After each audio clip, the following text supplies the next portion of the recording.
Hey guys, Savage Joy here with Real Progressives. I am continuing my 2 weeks of California candidates.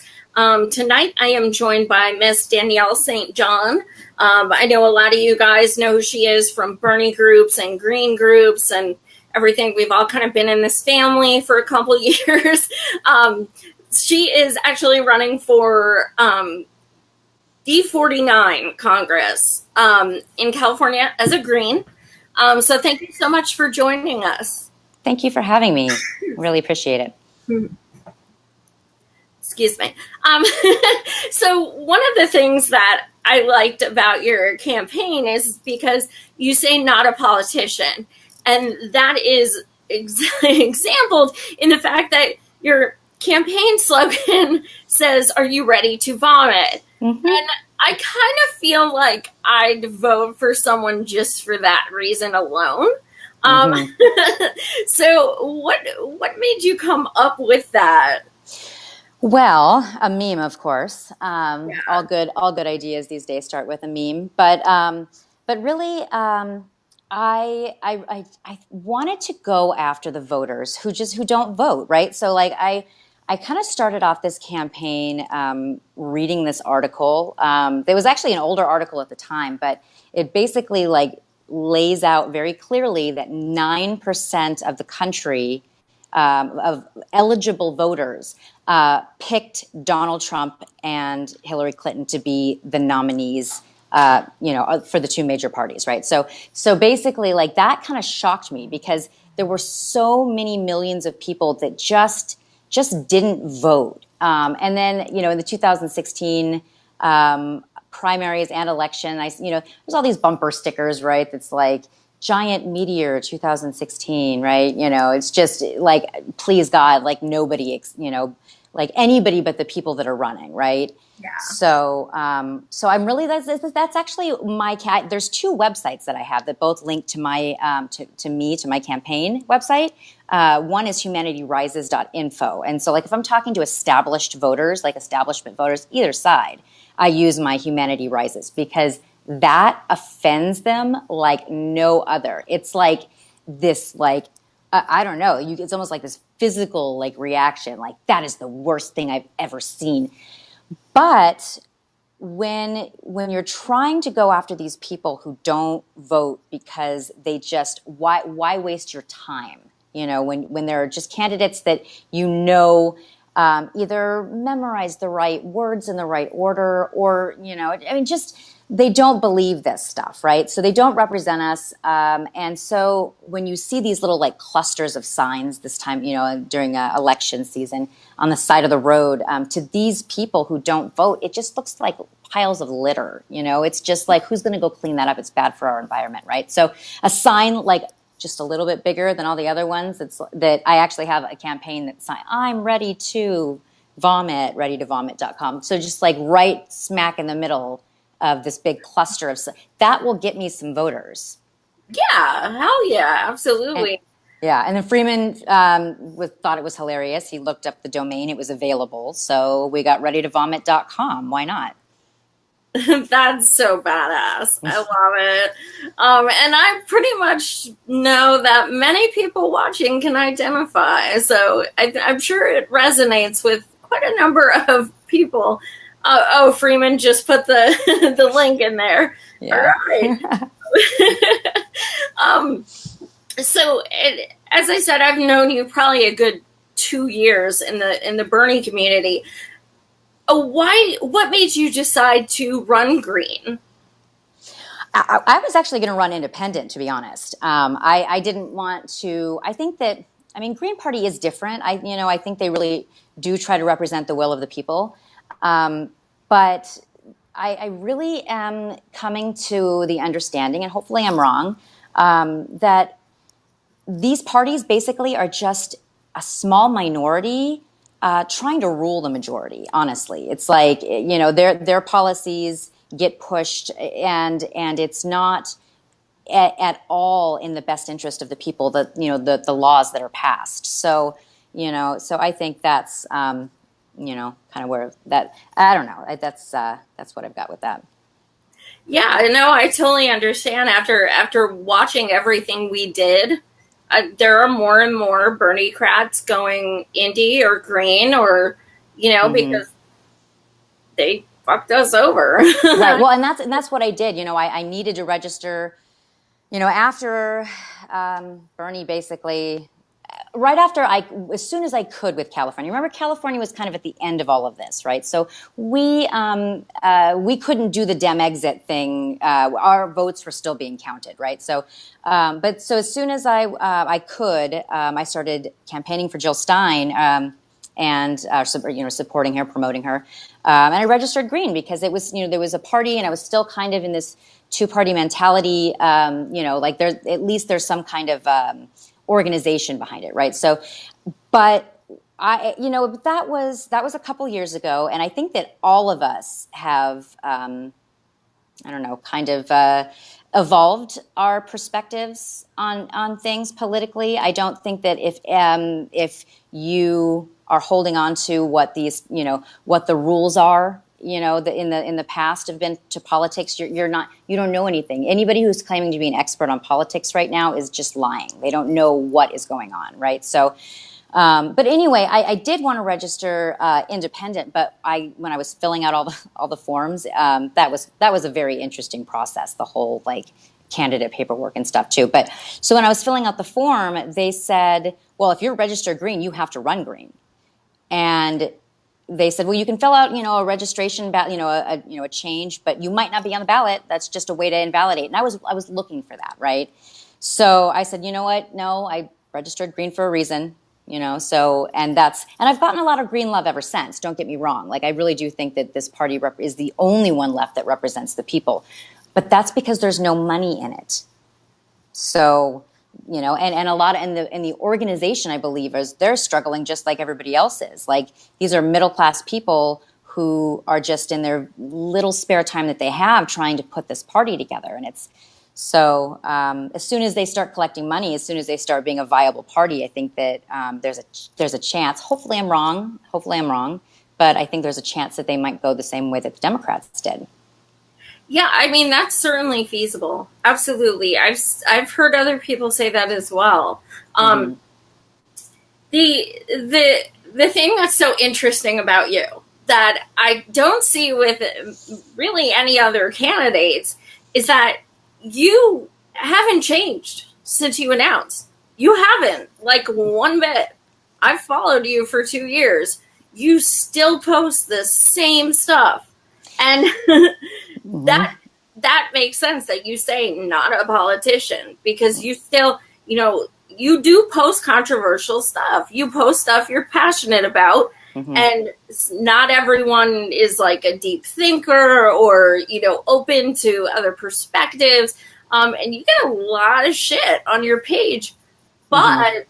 you don't curse people out. You don't block them. You hold your own. And Right, right. Well, and honestly, I think, thank you. I appreciate that. And honestly, I think that the army of trolls, I think I probably had a wing dedicated to me at Correct the Record. I had so many trolls, right? Like you start speaking up politically and they just come out. But, I really think that, and I actually had to make a conscious decision about this too, right? So I'm running as not a politician. And so, do I want to stop dropping F-bombs, or I think I'm going to be as real of a person as I can and hold true, because honestly, like, what happens if I do go all like, you know, uh, just conservative, like with what I write. What if I do just really be careful with what I write?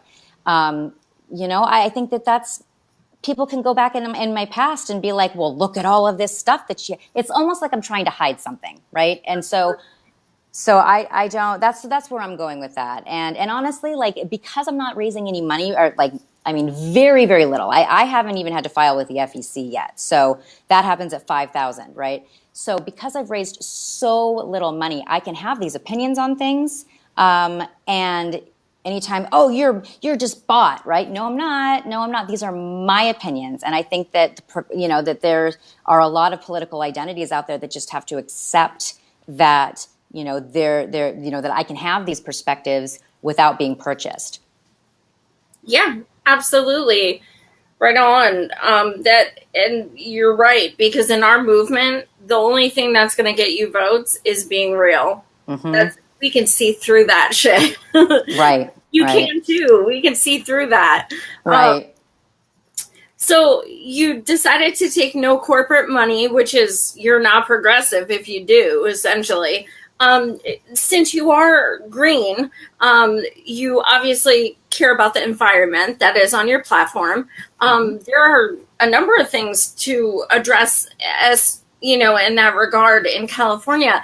What are some of the areas in regards to the environment that you're focusing on? There's a few big issues in San Diego. One is there's a power plant in San Onofre, which there was laws passed that they buried nuclear waste off the coast, and it's really not properly disposed of, and it really just needs to come out. It's these are our beaches are what define us really in San Diego in a lot of ways, and if they're just polluted, then we lose a huge part of what we are. So that's one thing. Then there's also from Tijuana there is sewage and stuff coming into our bay for and that's not in my district in particular, but that is in my county, right? So and all of the beaches lead up. As the bigger the contamination gets, the further up the coast it goes, and so we just there's a few things that really should be changed as far as in the environment. I also think that Carlsbad is in my district. It's actually the city I live in. Has I think the largest desalination plant in the country, and I think that would California is a drought. We go through droughts all the time, right? So. I think that communicating and connecting really because here's one thing I actually learned from the mayor of Carlsbad is that we made enough water, more water than we could store in any of our reservoirs in San Diego with this desal plant, and they just shut it off. They're not making any more water. And there's so many places that could use this water. It could be shipped up to all of our agricultural areas that are just, really, really hurting. So I think those are some of the big ones as far as the environment go. Yeah, absolutely. You're, I want to say the third green California candidate who has brought up the nuclear waste on the beach. Right. That's incredible. You also have human rights on your platform, and granted, that's kind of like a broad, a broad area. But what specifically do you want to concentrate in that realm? Well, I think we've been robbed of a lot of human rights. I believe that health care is a right. I believe that access to clean water and organically grown fruits and vegetables. I think those are all, in my opinion, rights that have kind of been housing. These are, in my opinion, just basic human rights. Now, those are things that affect everybody in some way or another. Just think about what this is a small one, but just think about what an energy shift we would have as a world, as a country, if nobody in this country had to worry about where they were getting fresh fruits and vegetables. It was just provided. I think that the amount of stress that we put on our bodies by not eating right, and because we have to. Sometimes all you can afford is ramen. I've been there, right? So I think that just these kind of things should be basic rights. Now, there's also something that I focus on is human trafficking, and so that's really a big one for me.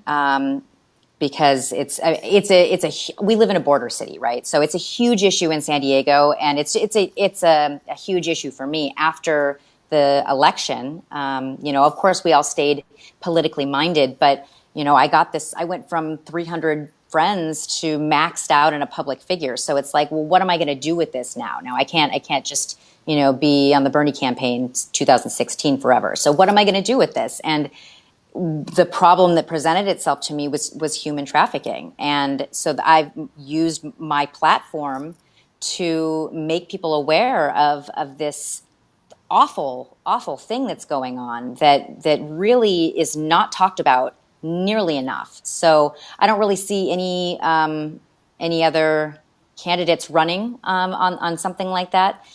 Now, human rights is definitely something that is important to me. But the other part of it, it's actually not activist. I'm not a human rights activist. I'm a human rights advocate, right? So, and I'm not saying that activism is bad. Everybody has their place to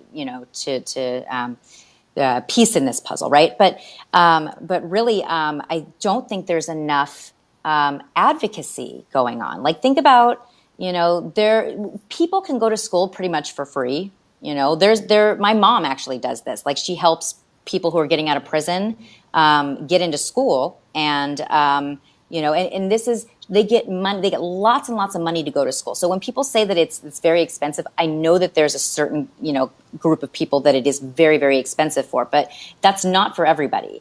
And these little tricks, not tricks, but these tools, these things that we have available to us, that our money, our tax dollars are going into funding these programs that nobody knows about, that nobody can take advantage of because they just don't know they exist. One thing that kind of woke me up is, so I ran dental offices for 10 years. That was, the only career basically that I've known. And I was a consultant. I was getting a practice ready for sale, and he was an implantologist and needed a CT scanner, right? So, and I know that CT scans are very expensive. They're not covered under dental insurance, and if they are, you get your $1,000 a year, right? And you like it. That's all you get. But so I asked our rep who's putting in this machine, how do I get this paid for? What codes do I use?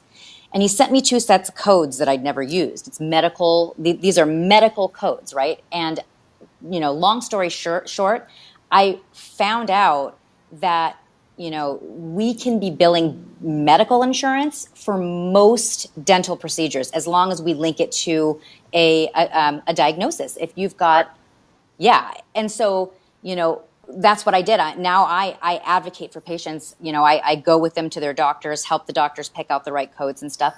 And these kind of things are not just comforts, to have advocates on your side, to have somebody help you through a process that you have no idea. You look at those explanation of benefits and it's Greek, right? So we've made things so complicated, right? And we just need more people to help people and have our tax dollars used right. So that's why I put human rights advocate instead of activist on my paperwork.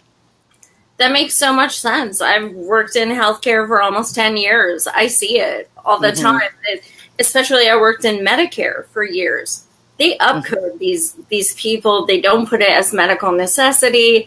They have no money, but they're robbing them by making them get procedures that aren't necessary. And yes.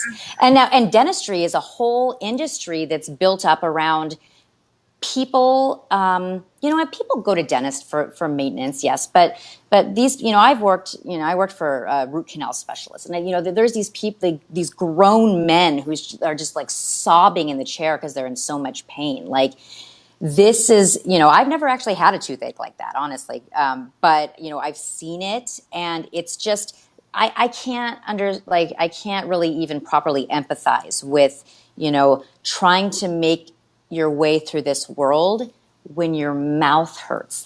Just what else do you think about, And people just don't have that. They're struggling. They don't have the money to go in and get this stuff taken care of. And it's all for nothing because it should be covered. Dentistry just basically, bent to the will of the corporations, and now it's just another example of the people suffering. Absolutely. So Medicare for All, I've noticed a lot of candidates are lumping in dental care with that now, prescriptions and dental care, because you're right. It all has to be included. It's something that every single California candidate talks to me about is housing. So in your district, how is the homelessness? Is it very prevalent, or do you have maximums on, rent control? What's your district like?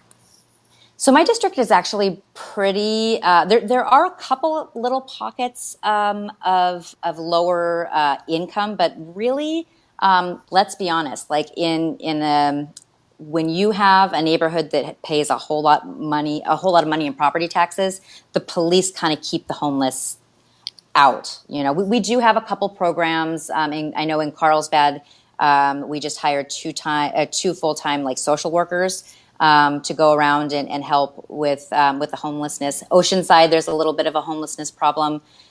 It's just so easy for people to come down here and be homeless because you can just sleep on a beach, right? So in places where it gets cold, it's, you actually face, health risks from being outside. But here it's just, it's just hassle.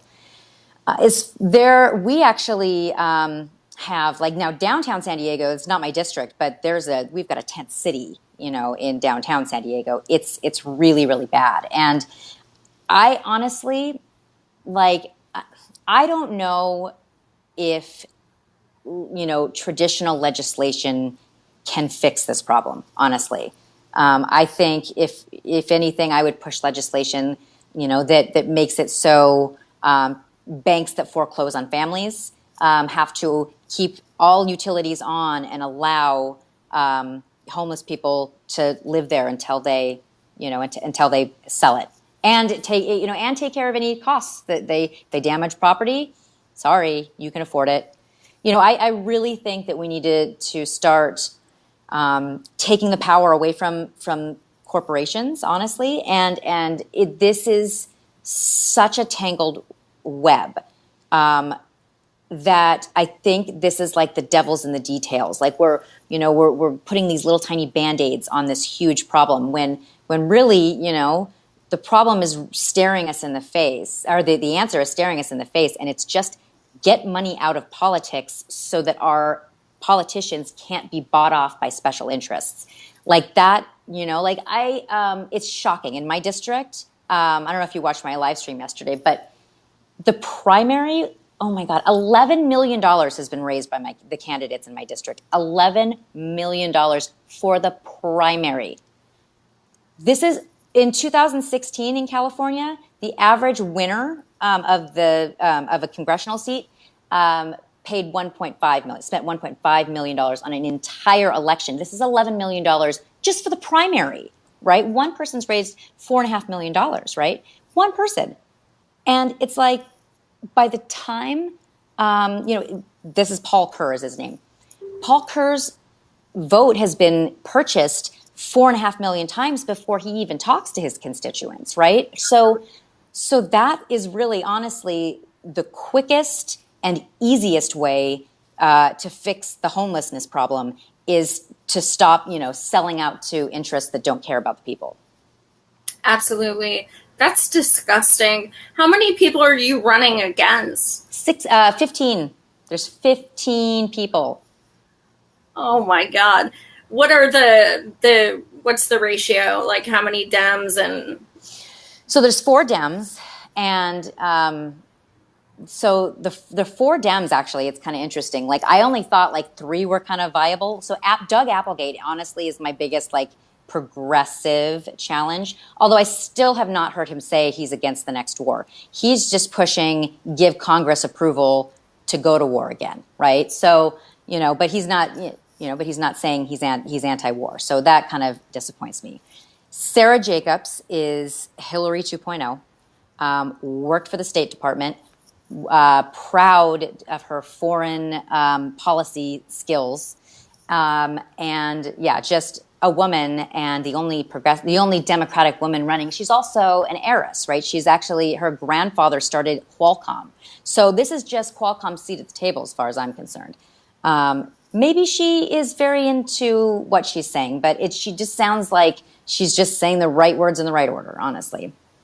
So, and then there's Mike Levin, who is pushing himself as a environmentalist when he's an environmental attorney working for the corporations. But that's working on people, like people who actually are even politically, I would say, informed. right? Or like somebody was shocked. One of my good friends was like, well, I don't know, Mike Levin, he's an environmentalist. Everybody likes an environmentalist, right? No, no. But so that's the breakdown of the Dems. And Paul Kerr, I didn't think he was even anything, but $4.5 million, now he's something, right? He's going to get some votes. There are 7 Republicans running. 7 Republicans. Wow. So everybody's like, oh, you're just going to get 2 Republicans in, you're splitting the vote. It's like, nope, they're splitting their own vote. So, and then there's Jordan Mills. I promote him every single time. He's Peace and Freedom Party, so he's not going to win, right? But he's awesome and is just like us. And then Josh Hancock is the Libertarian Party. He's okay, but he still has some of those conservative talking points, right? And then there's the Canine Party. That's fun. This is like their whole slogan is elephants and donkeys are done. It's time for dogs to rule. Wait, what? I couldn't write this shit if I tried. Wait, they have a party that's the Canine Party. Look up Robert Pendleton. Good stuff.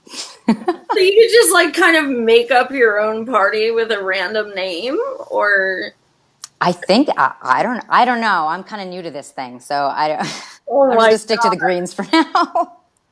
Oh my God, that's crazy. Yeah, but then there's 23%, I think, no party preference voters in my district. So the Republicans are split 7 ways, the Democrats are split 4 ways. I think I'm going to get into the general, honestly. Like, I'm a local. I don't know. And because of social media, like, I haven't raised any money, but I was on RT. You saw that RT interview, right? And that, I didn't have to do anything for that except for, be true to my social media network, really. So, yeah. So I don't know. We'll see. I think I've got a pretty good shot. Absolutely. And, just to reiterate, I'm not sure who all knows this. I definitely do see a lot of California people, but the top 2 go to the general, even if it's like 2 Democrats, a Green, and a Republican, what have you, the top 2 do. So even if Applegate, I don't know much about, but he is the name I keep hearing. But a lot of people are saying he's like shill, underneath. He is. Mm-hmm. Yeah. So, so definitely, and always look up who people's donors are, because Soros. Yeah, exactly. I've been calling people out because they've been like, oh, vote for so-and-so. Really, I do a little open secrets or votesmart.org. Oh, wait, look, here's a screenshot. Soros.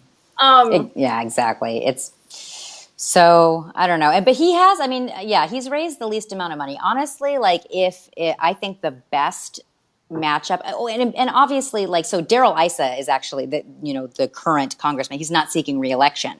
So top 2 only applies if there's no incumbent. But because that's the situation that we're in, it's kind of weird. Like, there's the DCCC just threw another, I think, $1.6 million into my race, and they haven't even endorsed a candidate in this district, So I feel like it's kind of like a horse race. Like, people are like betting on us like horses, like how they're going to get the most money back. It's kind of gross. Kind of makes me want to vomit.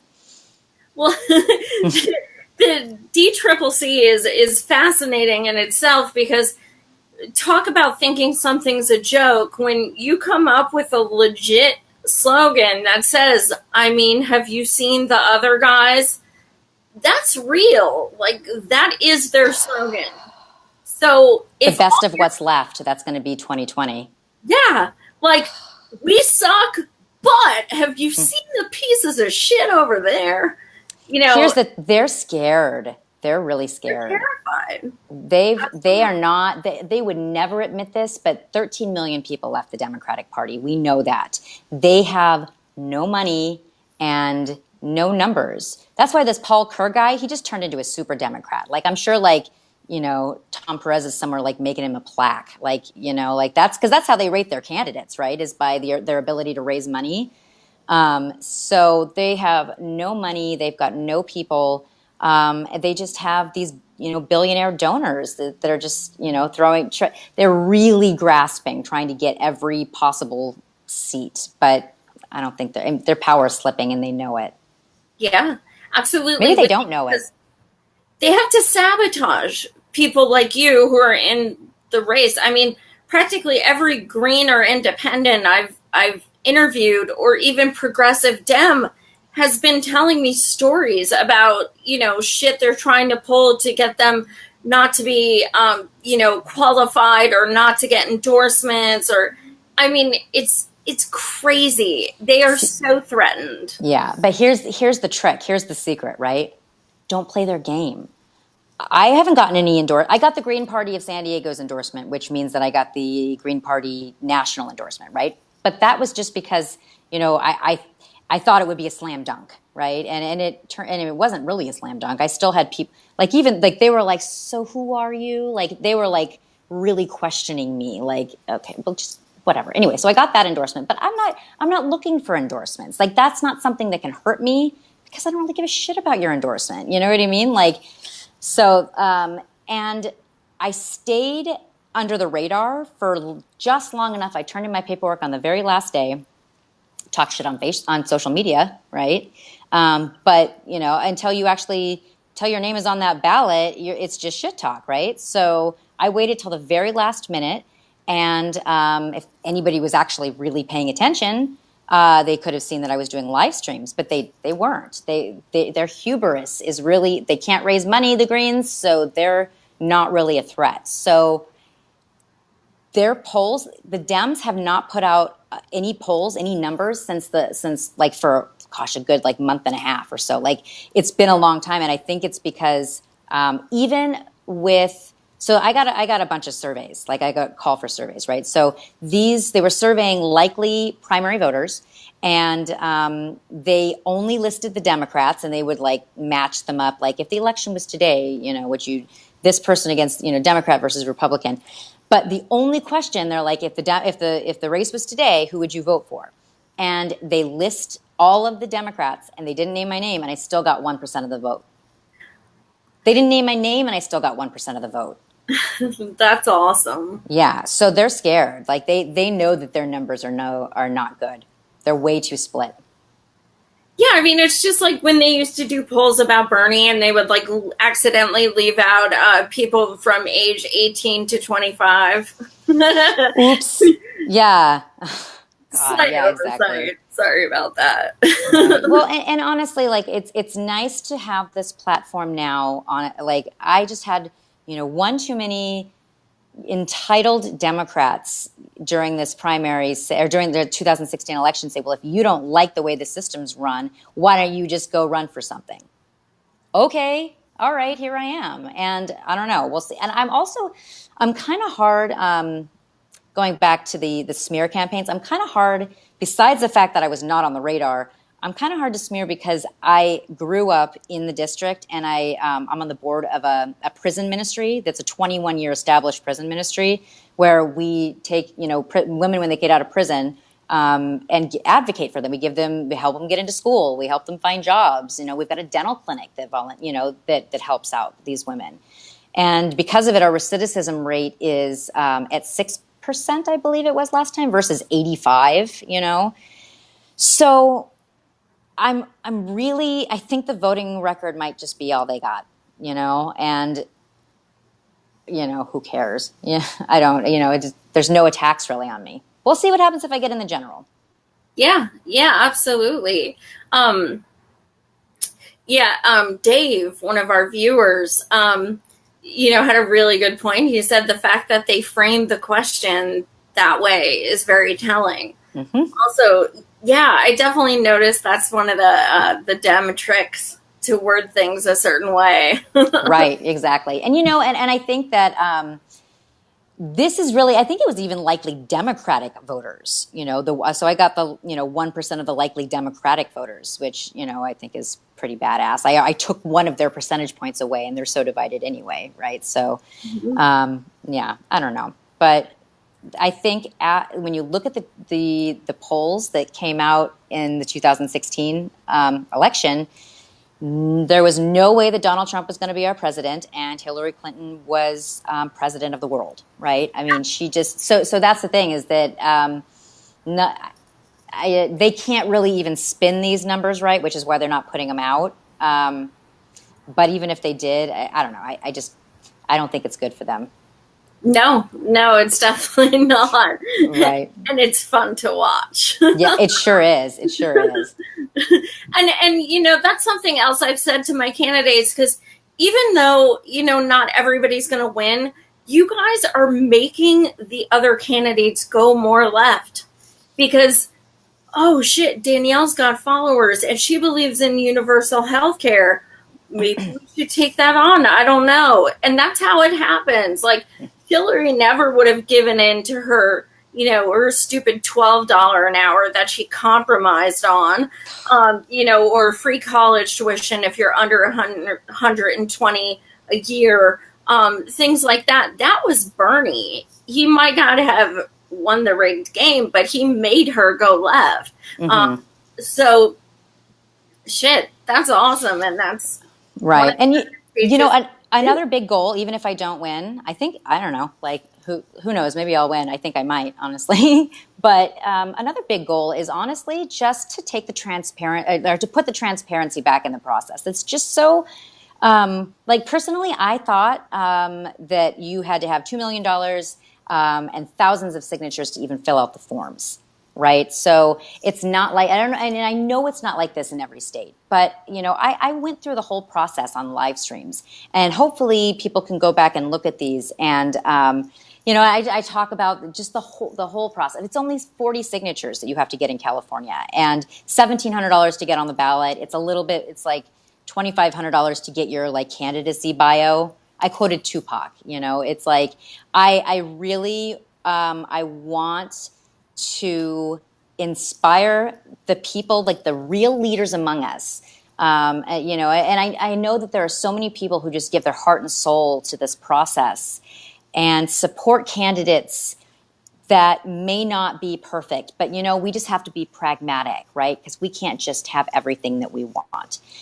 I want those people to run. I want those people because they won't be pragmatic. They will get exactly whatever progressive, policies passed that they want. And if, strengthen numbers here, right? So I'm a normal person, and I'm not taking any money, and I'm trying to make it so that more people run, with this same platform. Just really take back our country with real people. Absolutely. And the only time you're going to agree with a politician 100% of the time is if you run yourself. So otherwise, you're having these purity tests and you're not going to agree with one person on everything. You're not. Mm-hmm. I sure as hell don't. Right. So you also, on your platform, you do talk about, income and wealth inequality as well. Mm-hmm. What is that like? Because you said it about your district, not having as much homelessness and such. So what is the income and wealth inequality like in your district? Well, so there are some areas. See, it's kind of hard to tell because when you look at the numbers, like especially on average, it's like we have, and part of my district has an area called Rancho Santa Fe. Like Bob Barker and Janet Jackson own houses in Rancho Santa Fe, right? Like, so we're talking about like some of the most expensive homes, anyway, so that really just kind of like messes with the average, right? But there, as, a member of Congress, yes, it's about my district, but it's also about passing laws. And it's also, and so in that regard, I have to worry about the homelessness everywhere in the country, right? And so, I have, personally lived a lot of struggles that just frankly a lot of politicians haven't, and and so there's also I think there's like a stigma basically about the middle class, right? So there's this keeping up with the Joneses mentality. Also, there is more of a social stigma on collecting welfare than there is for prostitution. So this is these are all of the this neoliberal I mean, I guess even neoconservative, factors that are just influencing the people, right? So I really think that, in that regard, I kind of lost my train of thought. I'm sorry, but No, I totally understand what you're saying. but income, wealth and inequality. I think that it's since because there is such this stigma against it, we don't even know how bad people are struggling. It's really hard to grasp. I think how close the middle class is to cracking, right?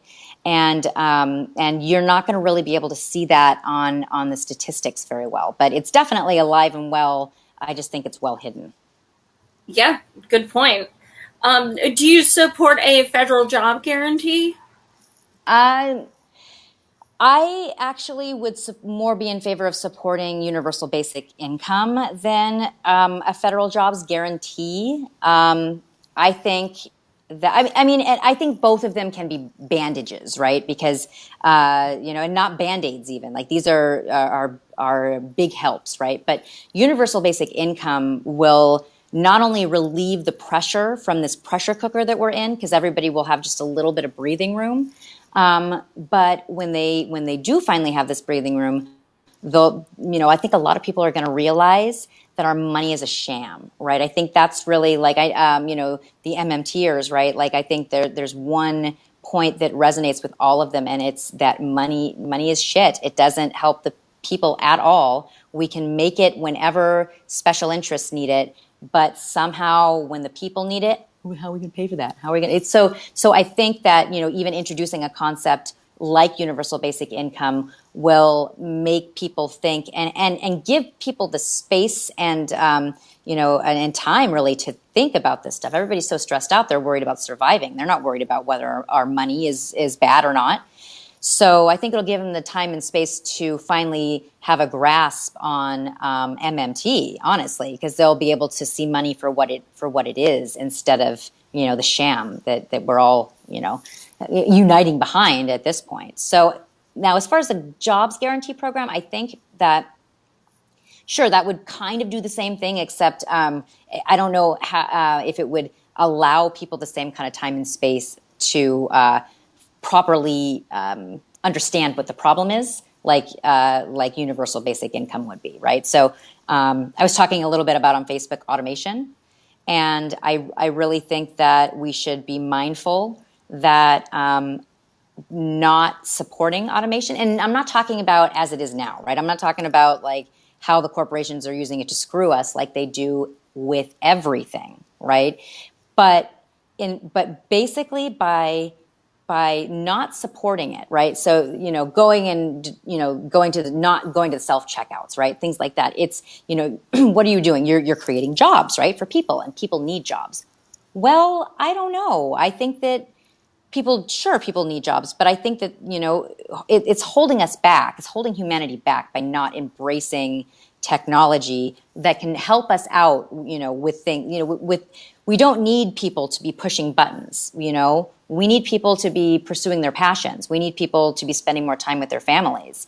I always thought it was a weird thing that, I have to pay so much money for daycare, so I can go work. It's like, but I have to work, right? Or I can't afford my life. But I think that universal basic income would give us more of a freedom to be able to pursue how we can change the world for the better instead of just keeping us on more treadmills.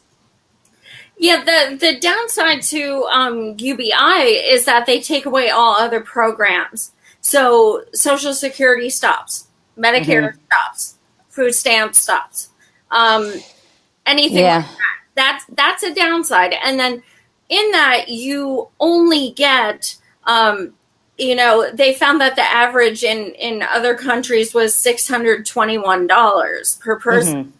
Not livable. The best is when you have a federal job guarantee with a UBI. They're cohesive and they work good together. That way you have that income, but you also have a job guarantee.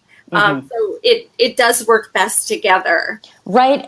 In this system, right? I agree with you. I think that and I will say, and I would support any kind of progressive policies that are actually progressive and actually help the people. But I think that what we're trying to do is just unlock the right combination to we're begging for concessions, basically, is what we're doing by taking these. It's like throwing bigger scraps to us, but we're still in the cage, right? So that's, really, like, that's why I'm saying, like, I wouldn't go for something that was $621 per person, right? So that is not, to me, what universal basic income would be, that, to solve the problem. I don't really think, honestly, that working within the system as it is now, without a hard reset, money out of politics, I don't think it's going to work. Honestly, I'm using this for a platform, and I'm, trying to be the first green ever in Congress. I'm trying to move everybody, towards policies that help the people, however I can. Right? You talk about taking away food stamps. I'm shocking. In my perfect world, I would be okay with no food stamps, because honestly, I think we should have food forests everywhere. I think that, we should have these little strips, of grass on the side of the road. Like, I don't know how it is where you are, but, we have easements. Basically, like, you've got your yard, and there's a sidewalk, and then there's like a little, like little strip of grass usually, and it's city property, but you have to maintain it. So I think every single one of those should have, fruits and vegetables in it. I think that we need to start cooperating and start thinking for ourselves, or start really, like, doing things for ourselves again. Because honestly, how are we going to have a revolution if we can't feed ourselves? You know, so that's really where my head is at. Honestly, I don't mean to be doom and gloom. I'm running for Congress for a reason. I really do still think that the system can work, can be saved, but it's going to take a whole lot more work than anybody thinks it's going to take. And what could we be doing with that energy? We could be sending this message to our community that we have to start planting fruits and vegetables. We have to start, we have to take back our health, right? Our health care. We're so, we can't rely, obviously, on the government to provide this stuff. And when they do, they don't even, they provide sick care, right? They don't provide well care. There is too much money in these industries. So on top of money out of politics, profit out of food, news, and health, however we can achieve that, these are the fastest routes, I believe, to being free, honestly, to getting our country back. Yeah, absolutely. Good point. If you want to leave our viewers with one thing about your campaign, so that they can maybe donate a few dollars or recommend to anyone in California in your district, or even just to share this video, what do you want to leave the viewers with? I think the biggest message that I can relay is that unity is more important than anybody realizes. I think that another big goal of mine has been, since the election, has been unity. I was working with the Unity Project, which was all political backgrounds trying to come together to unity. And that crashed and burned, right? So we found out that we needed more focus on unity even within progressives, the progressive movement. That, we have to start with our own first. Like, I think that was even too lofty of a goal, is to have, at that point, to have unity across the board, right? But I just want to stress that, as hard as it is for conservatives, it's hard to talk to conservatives as it is. We have to, we have to come together, and that is really the only reason that I'm running. Honestly, is like, social media,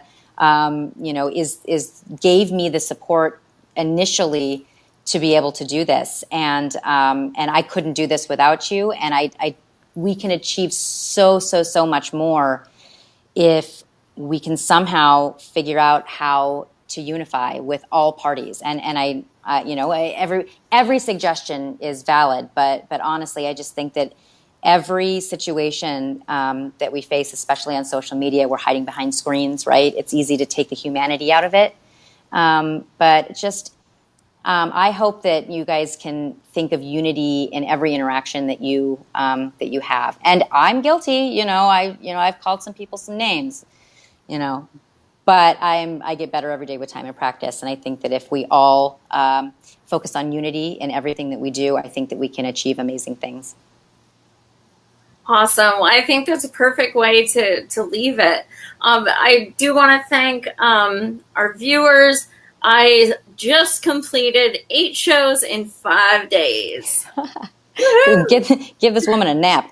Now I found out that I think I'm being asked to go to New York for the next 2 days for a conference. So I don't think that's going to happen.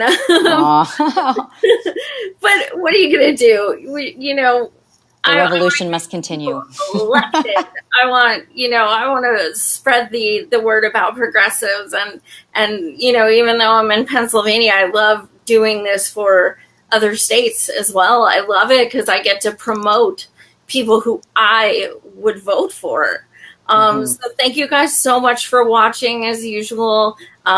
Please don't forget, Tuesday has 8 primaries, including California.